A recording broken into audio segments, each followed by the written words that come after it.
for coming out. My name is Christina, and today I'm going to be talking to you about polyunsaturated fatty acids and their potential role in the treatment as well as the prevention of mood disorders. It's not on. You got to turn it on. So we're going to be talking about the polyunsaturated fatty acids and their role in prevention and treatment of mood disorders. Mood disorders are a prevalent issue in the United States. According to this national survey by Harvard Medical School, a little over 20% of adults in the United States will experience a mood disorder at some point in their life. To put this into perspective, just over 11% of adults in the United States have heart disease, and about 8%, 9% have diabetes. I find this very interesting personally because although mood disorders are much more prevalent, what do you hear about more often? Mental health is becoming an issue of increasing awareness in the United States, and specifically the role that nutrition plays in mental health. This is a list of some mood disorders. In the interest of time management, I won't go too deeply into this. I just want to give you an idea of the conditions that we're talking about here. Major depressive disorder, persistent depressive disorder, bipolar, seasonal affective disorder, and depression related to medical illnesses or medications are just some examples. Polyunsaturated fatty acids play crucial roles in the human body, specifically in the brain and in the nervous system. This makes sense because about 60% of our brains are made of fat. Polyunsaturated fatty acids are major components of phospholipids. Phospholipids, in turn, make up cell membranes, including brain cells. They contribute to monoaminergic neurotransmission, synapse formation, ion channel function, and dendritic arborization, which essentially all means the ability of brain cells to communicate with one another. These are some images to help demonstrate the role of polyunsaturated fatty acids in cell membranes. In this lower left-hand image, you can see the phospholipid bilayer, which is made up of 2 phospholipids. And then in this upper right-hand image, you can see an individual phospholipid, including the 2 fatty acid tails. So this is where our polyunsaturated fatty acids are in the cell membrane.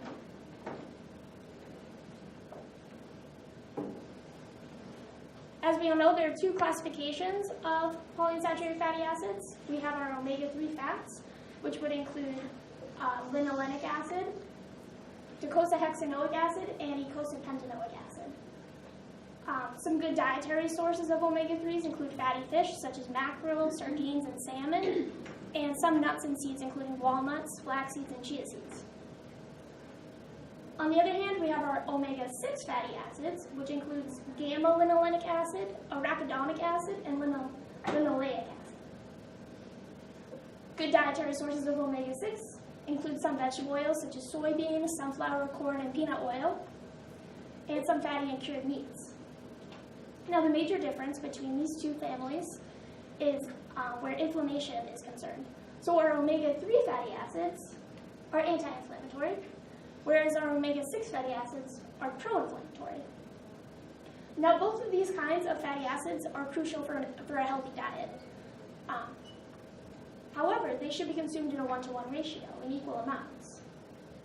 Unfortunately, that's usually not the case in the United States. The average American consumes polyunsaturated fats in a 15-to-1 ratio, with 15 times greater amounts of omega-6 fats compared to omega-3 fats.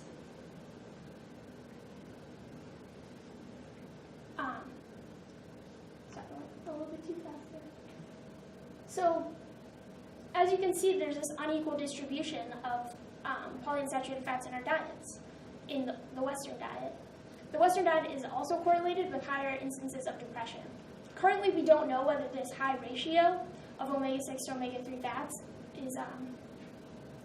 is related to this incidence of depression. This first study explores this issue. My first study is called omega-6 to omega-3 polyunsaturated fatty acid ratio, and subsequent mood disorders in young people with at-risk mental states. This was a 7-year longitudinal study, which means they followed up with the same people, and it was first published in the Journal of Translational Psychiatry just last year. A little bit of background information about the study. It was initiated in 2004. It took place at the Medical University Vienna, which is located in Austria. They recruited participants from a specialized psychosis detection and treatment unit. They had 69 individuals aged 13 through 25 who were deemed to be at an ultra-high risk of something called psychosis. Psychosis is not a mood disorder, rather it can be a symptom of a mood disorder. It's characterized by a loss of contact with reality, and this can present in the form of hallucinations or delusions. Schizophrenia and sometimes even extreme postpartum depression can be accompanied with psychosis. So first, the researchers analyzed baseline levels of polyunsaturated fatty acids. And they chose to study red blood cells because they're very similar to that of neuronal cells in terms of phospholipid composition. Within the red blood cells, they chose to study a specific phospholipid called phosphatidylethanolamine, and they chose this one because it has higher levels of polyunsaturated fatty acids.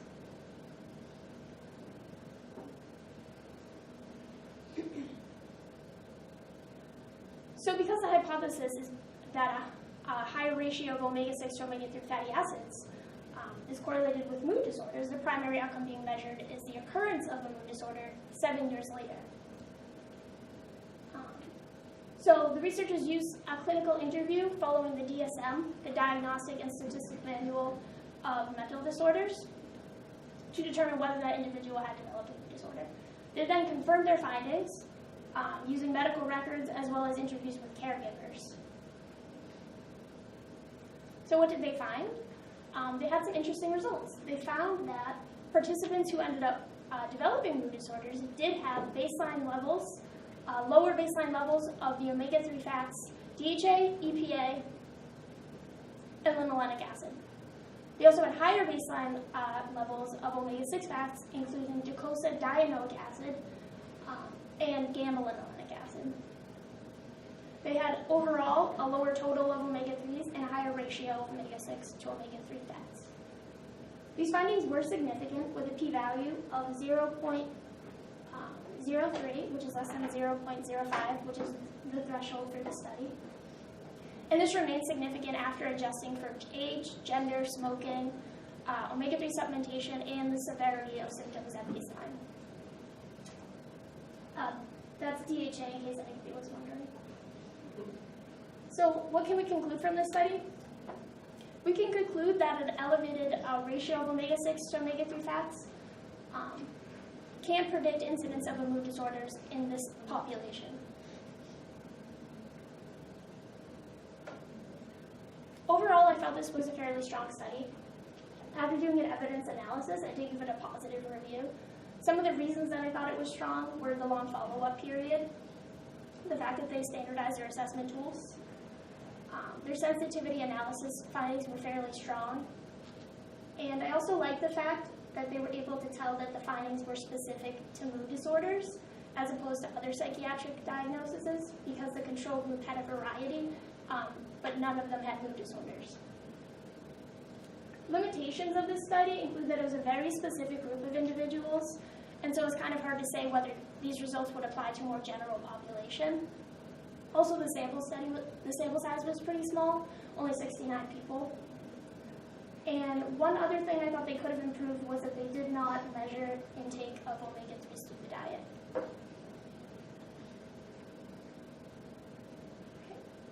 So our next study is called Long-Chain Polyunsaturated Fatty Acid Supplementation Improves Mood in Elderly Japanese Men. It doesn't give away the results, but we're going to talk about it anyway.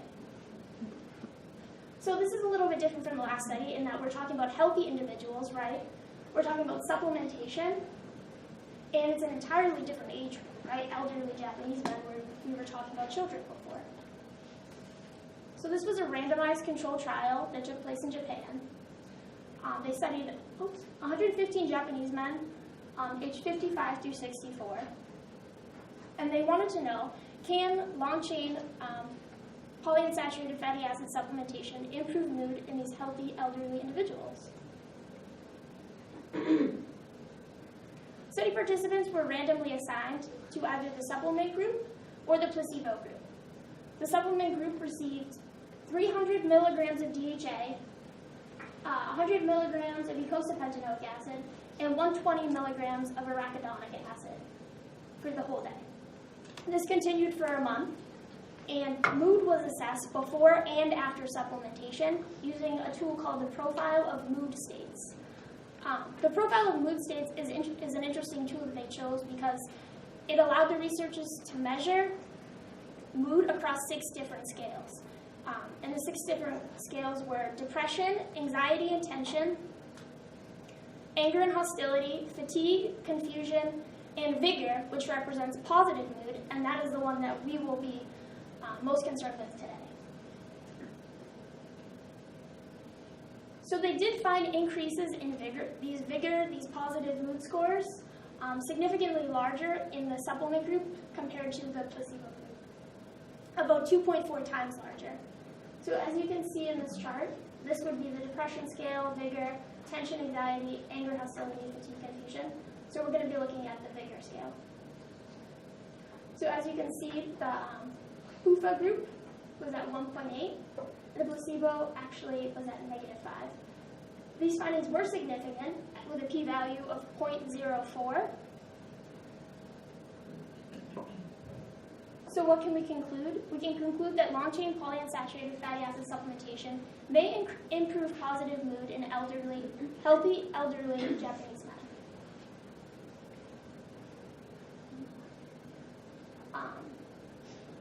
I also felt that this was a strong study. I especially like that they used this profile of mood states. Some limitations I felt were the small sample size, 115 individuals. They only used male participants, and 4 weeks of supplementation is a fairly short amount of time. And our third and final study is called omega-3 supplementation from pregnancy to postpartum to prevent depressive symptoms. This was a randomized placebo-controlled trial, first published in the Biomed Central Pregnancy and Childbirth, also last year. This was a double-blind trial, which was nested into an observational cohort study. It took place in Brazil, and they studied 60 pregnant women who were deemed to be at risk of postpartum depression. So they wanted to know whether supplementation with polyunsaturated fatty acids could prevent depressive symptoms in these at-risk pregnant women. This is a timeline of the study. So there were 4 points in the study. At baseline, the women were 5 to 3 weeks gestation. And the reason they didn't start it sooner was because most women don't know that they're pregnant at 0 weeks or 1 week. At time 1, 22 to 24 weeks gestation, this is when supplementation began and continued for about 4 months. So longer than that other study we had talked about. 32 weeks gestation, and finally 4 to 6 weeks postpartum. At baseline, the researchers collected blood, food frequency questionnaires. They performed psychiatric interviews, and they used a tool called the Edinburgh Postnatal Depression Scale, which I will also refer to as EPDS. So a score of 11 on this scale would be considered severe depression, or severe risk of developing depression, excuse me. And women who started with either a history of depression or symptoms of depression at baseline immediately started with a score of 9. Participants were randomly assigned to either the placebo pill, which was soybean oil, or to receive fish oil capsules. The amounts that they received contained 1.08 grams of EPA and 0.7 grams of DHA.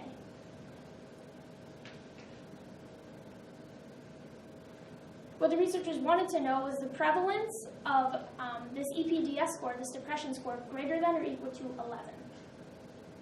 But they also wanted to know any changes in their score, the average score, length of gestation, and birth weight. So, at 30 to 32 weeks gestation after supplementation, they found that the fish oil group did present higher serum concentrations of EPA, DHA, and a lower ratio of omega-6 to omega-3 fats relative to the control group.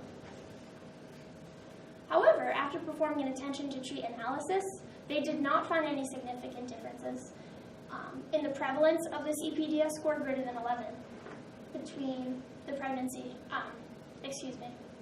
between the control or the supplement group. They also didn't find any changes, any differences in changes in scores over time or average scores. One interesting thing that they did find was women in the fish oil group who had a history of depression actually did see a significant reduction in their score from the second to third trimester compared to the control group. We don't know exactly why that is, but it's definitely interesting. So what can we conclude from the study? We can conclude that daily supplementation of 1.8 grams of omega-3 PUFAs over 4 months did not prevent depressive symptoms in this sample of Brazilian women at high risk. Strengths of this study, definitely the double-blind design because that's our golden standard. The fact that they used biomarkers to measure compliance, so for the individuals actually taking their fish oil. They used biological samples, and they used a variety of instruments.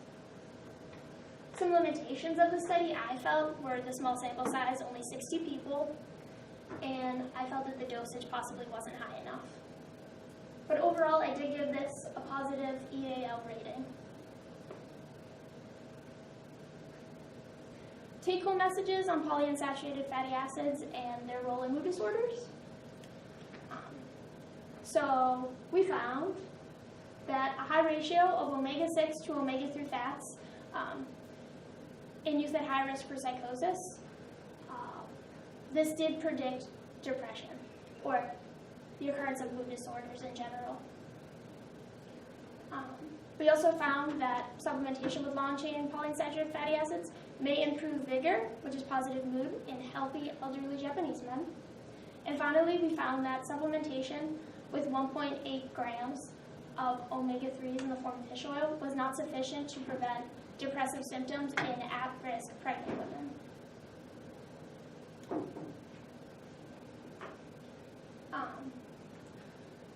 So there's definitely some conflicting results, I would say, about this.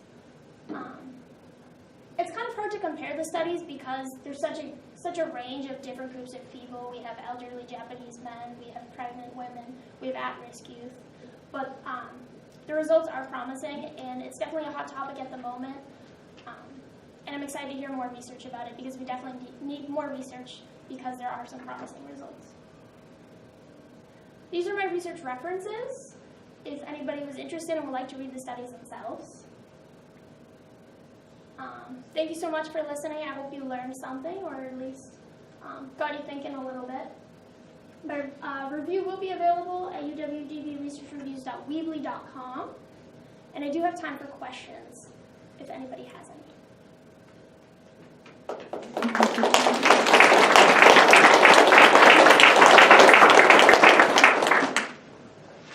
Related to your last study, I'm curious about your thoughts on the placebo.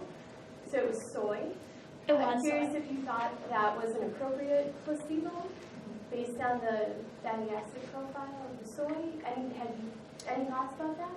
I suppose I didn't think too deeply about that, but I definitely could have. Do you have any thoughts about it? Well, so my brain was just wondering, would that have been a good placebo based on, say, its omega-6 content? Was it a true placebo if it would have had an effect of its own? True, that's definitely a good... to that. That's a good point. It is kind of a negative placebo in a way. Yeah. Oh, is it? But it's so hard to come up with a neutral placebo with that. Thank you for the question.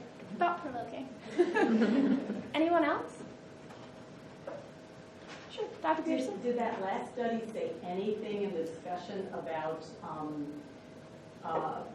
why they chose to, because it sounded like they did about 4 months of supplementation, which was Right. basically wrapped up at the end of pregnancy, Sure. and didn't continue supplementation postpartum, because literally up to like the last day of pregnancy, mom's losing fat to the fetus, and often needs the postpartum period to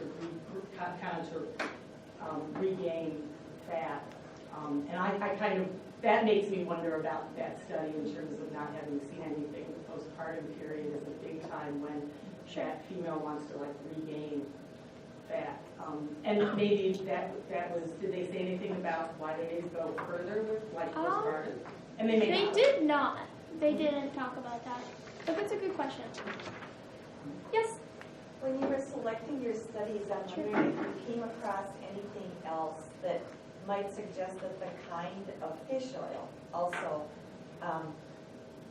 could have an effect, meaning that whether it was from wild fish or farm fish, or what the filtration, rate was it? Because, we always find, these underlying things that affect on a real subtle level. So I just wondered if you saw any discussion about that. Not about that, but there was definitely discussion about like the composition of the fish oil, or, well, the profile of the omega-3 fats. I think they said that there's evidence that DHA maybe has more of an effect than EPA.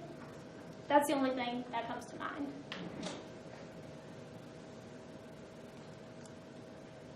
Anyone else? Stephen? So when they did the prenatal, did they have prenatal vitamins at all, or were they required to have them? Because it seems like pregnancy is a time when mothers do a lot of things they normally wouldn't do. Right. And like that could really affect things like confounding factors. Were they all on a prenatal or something, or did they just get to choose if they wanted to? Because that would be like a whole lot of nutrients that you normally wouldn't get. Right, definitely. I don't remember per se, but I'm sure they would have accounted for that. I would certainly hope so. Anyone else? Okay, well, thank you so much for listening to me. I hope it wasn't boring.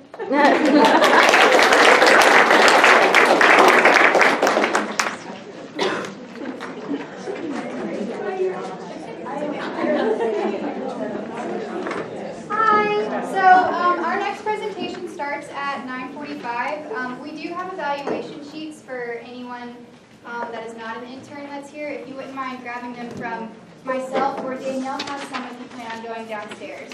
Thanks.